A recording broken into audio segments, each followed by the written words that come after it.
gracia, la sangre sobre las azucenas, que nos ha acompañado, aunque sea la temática durante este curso de patrimonio, y hoy te vamos a conocer un poquito más a ti y el origen de tu novela.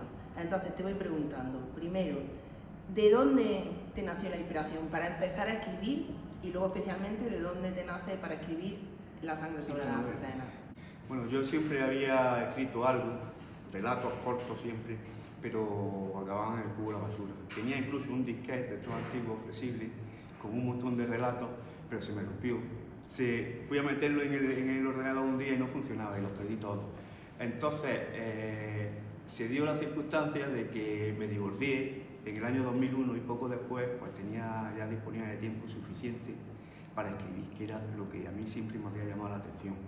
Y empecé a escribir, sin intención de publicar ni nada, pero por circunstancias que me vinieron bien. Un amigo de mi hermano que era escritor leyó el libro y tal, y dijo esto hay que publicarlo y tal, se lo presentó en su editorial y lo publicamos.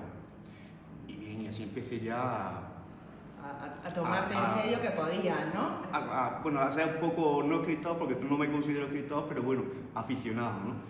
Y sobre la sangre sobre las azucenas, yo quería hacer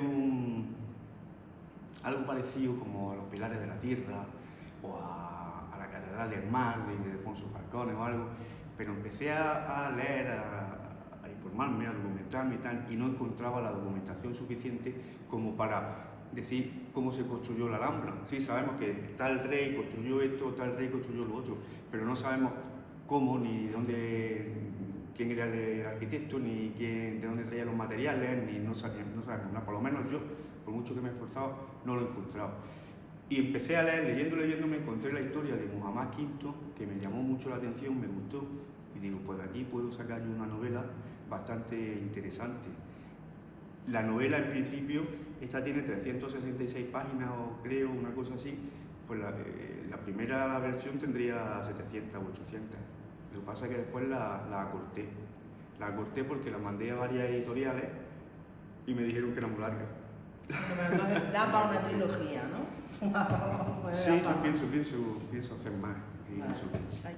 ¿Había algo en particular de esa época que te fascinara o que sentiste que debía de ser contado? En aquella época, Sí. aparte de Muhammad V, Sí. Ibn al-Jatí. Ibn al-Jatí, que era un personaje del que había oído hablar, y precisamente, pero yo no sabía que había vivido en la época de Muhammad V. Entonces, leyendo, me di cuenta que estaba ahí y lo metieron. Digo, este personaje tiene que aparecer en la novela, sí o sí. Vale. Y así es verdad, me ha parecido. A poco, pero aparece. Sí. ¿Hubo algún descubrimiento durante la investigación que te sorprendiera o cambiara tu perspectiva sobre este periodo? Bueno, sí, hubo algunas cosas que me sorprendieron y me emocionaron incluso. Yo no soy religioso ni cristiano, tampoco musulmán, pero las cuestiones religiosas de los musulmanes me llamaron mucho la atención y me fascinaron. A mí me fascina mucho la cultura antigua, tanto de los judíos como los musulmanes, los cristianos en su momento, y todo eso, en el libro lo reflejo, la llegada a la Meca, todos los ritos que hicieron antes de dar la vuelta a la Kaaba y demás. Todo eso a mí me fascinó, lo pasé genial escribiéndolo y documentándome. Antes de pasar a un poco ya centrarnos en la novela, los personajes o alguna historia, primero te pregunto, ¿cuánto de histórico y cuánto de ficción hay en la novela? Pues yo no sé si estaría en lo cierto diciéndote que un 50% y un 50%. Quizá tiene un poco más de ficción porque le dedico, yo creo que más páginas a la ficción. Pero que lo que le dedico al rey Muhammad V y a sus avatares por recuperar el trono, si es que lo recupera, también es bastante extenso. Yo no sé, a lo mejor un 40 o 40 y tantos %, pero que sí, la historia tiene mucho peso. Toda la historia, lo de la historia de los reyes de Granada y demás es verídica, los personajes que ahora entramos en ellos y la historia de los personajes y el viaje son la ficción, ¿no? Sí. ¿Entendido yo? Sí, más o menos. Más o menos. Vale. Entrando en cosas, ya lo han nombrado, pero por ejemplo, ¿qué querías reflejar con la historia del viaje a la Meca y todo lo que se le pasa al protagonista? Primero porque el viaje a la Meca es una obligación de todo musulmán, de viajar una vez en la vida, siempre que se lo pueda permitir. Si no se lo puede permitir, no hay otras opciones, como un pueblo en Marruecos que hay, que si no puede ir a la Meca, va a ese, que no recuerdo cómo se llama. pero sí hay uno. Y segundo, porque me venía perfecto para la trama de la novela y para, en plan la aventura que va a correr Ayman con Bad, que es el que se casa con la hermana de Ayman, y toda la caravana que lo acompaña, que vamos, por el norte de África corren una serie de aventuras que no paran, vamos, les pasa de todo. Desde llegar a la Meca, incluso después de la vuelta vuelven por barco por el Mediterráneo, etcétera, ven un montón de ciudades, de cosas que no habían visto, porque ellos en aquel tiempo, pues lógicamente, pues él no había salido de Granada, no había siquiera visto el mar.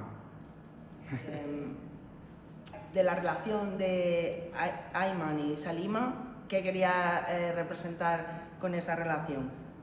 Tengo una preguntilla sobre ello, porque la novela es en época de violencia y lucha por el poder.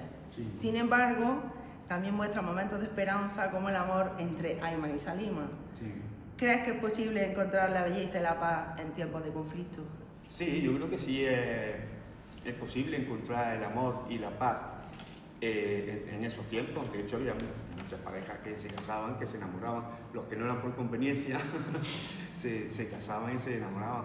Y me pareció que una chica bereber, una chica que yo la presento como una mujer adolescente de 17 años, valiente por las circunstancias que había pasado, que era aventurera, no tenía nada, vivía en la calle, comía de lo poco que podía pillar, y vio la oportunidad de integrarse en la caravana, y Ayman la cogió con los brazos abiertos porque desde el primer momento se enamoró de ella. Y Ayman, en un principio, lo presento como un personaje, a pesar de sus 20 años, un poco aniñado, tímido incluso. Y va evolucionando. Con ella, en el viaje. Con el viaje va evolucionando, va cogiendo experiencia hasta el final, que ya es un hombre hecho y derecho y capaz de enfrentarse a cualquier cosa. Es un viaje muy simbólico.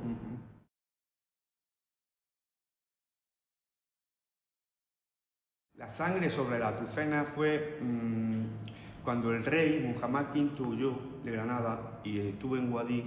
En una de las mañanas que estaba allí, cogió su caballo y se puso a cabalgar por allí, y reflexionando, pensando en cómo había pasado todo lo que había perdido el trono y demás, y se acordaba en el campo solo, se acordaba de su azucena, las azucenas que tenía en la Alhambra, que se iban a regar con la sangre de los granadinos, porque con el golpe ya la habían regado, pero es que sabía que con Ismail se iban a regar de sangre más todavía. Por eso el libro se llama La sangre sobre las azucenas.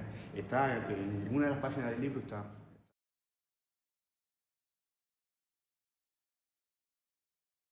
bastante más complicado, no complicado, sino laborioso.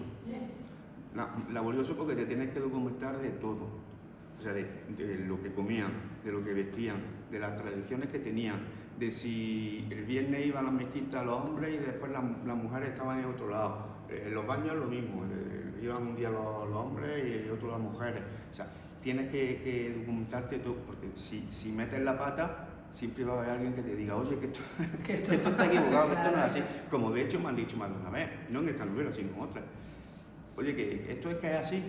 Y yo he tenido que demostrar que sí. Yo me acuerdo una vez que escribí una novela sobre los años 70 y hablaba de aire acondicionado. Y a mí me dijeron, oye, en aquel tiempo había aire acondicionado. Digo, sí había. Yo me acuerdo de pequeñito, cuando tenía 10 o 12 años, que había sitios donde había aire acondicionado. Lo ponía como una novedad y tal, pero existía. Y siempre va a haber gente que te tire para ver lo que... El contexto histórico de la novela es muy rico, lleno de complejidades, completo. ¿Hubo alguna escena, algún momento en la historia que te resultó especialmente difícil de escribir o que te costó más transmitir? Una, la que hablo de cuando están en el desierto, en las noches estas que empiezan a contarse leyendas y cuentos y demás, y Salima coge el protagonismo y empieza a contar cosas de la mitología griega. Me costó bastante documentarme sobre eso, porque en el libro original ese capítulo es larguísimo, me explayo con la mitología, o sea, hablo de un montón de cosas de la mitología, que después tuve que recortar, claro. Y me costó mucho, pero al mismo tiempo lo disfruté muchísimo. Es que es otra cultura. Sí, ¿sabes? claro, Como claro. aprenderte a empaparte de otra cultura Claro. que no es cualquiera.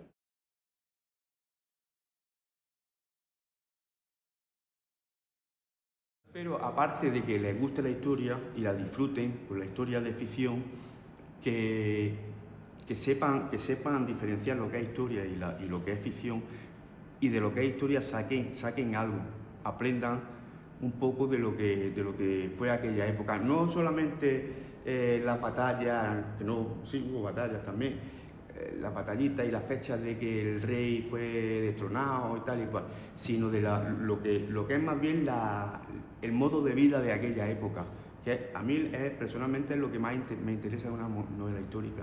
No los hechos en sí, sino cómo vivían, cómo vestían, las tradiciones que tenían, los días de fiesta que tenían, todo lo que gira en torno a eso.